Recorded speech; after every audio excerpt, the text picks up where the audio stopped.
L'info écho avec Capital. Le coup de gueule du jour est poussé par de nombreux salariés dont l'employeur refuse de mettre en place le télétravail. Pourtant, en plein confinement, le gouvernement appelle les entreprises à utiliser le plus massivement possible le télétravail. Mais certains employeurs ne respectent pas cette consigne en faisant venir leurs salariés, et très souvent pour de mauvaises raisons. Un responsable développement dans une société de communication nous a par exemple raconté que son employeur refusait le télétravail à toute son équipe, car l'un de ses collaborateurs serait moins productif à distance. Retrouvez tous ces témoignages sur notre site. L'info pratique Capital. Avec ce second confinement, votre voiture reste au garage. Alors pouvez-vous réaliser des économies en suspendant le paiement de votre assurance auto? Hélas, cette démarche a peu de chances d'aboutir car seule une poignée de contrats le permettent.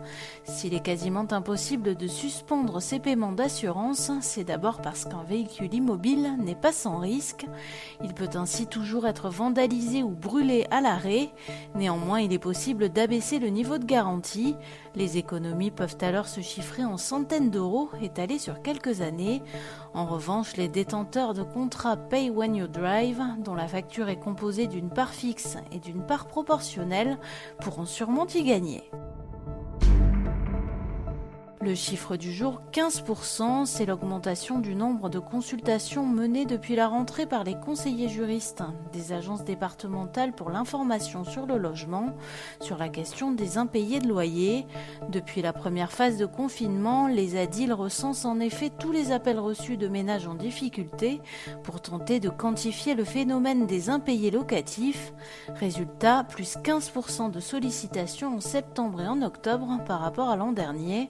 Le gouvernement suit le sujet de très près et anticipe déjà une augmentation des expulsions locatives à l'issue de la trêve hivernale.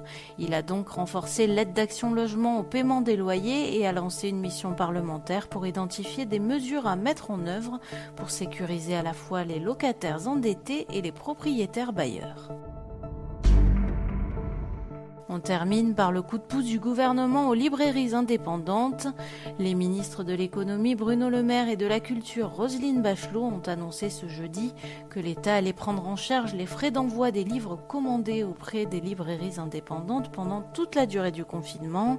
Ce dispositif permettra aux libraires de ne facturer à leurs clients que les frais de port au tarif minimum légal, soit 1 centime d'euro.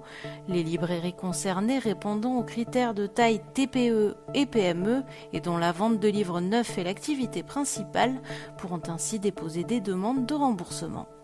C'était l'Info écho avec Capital.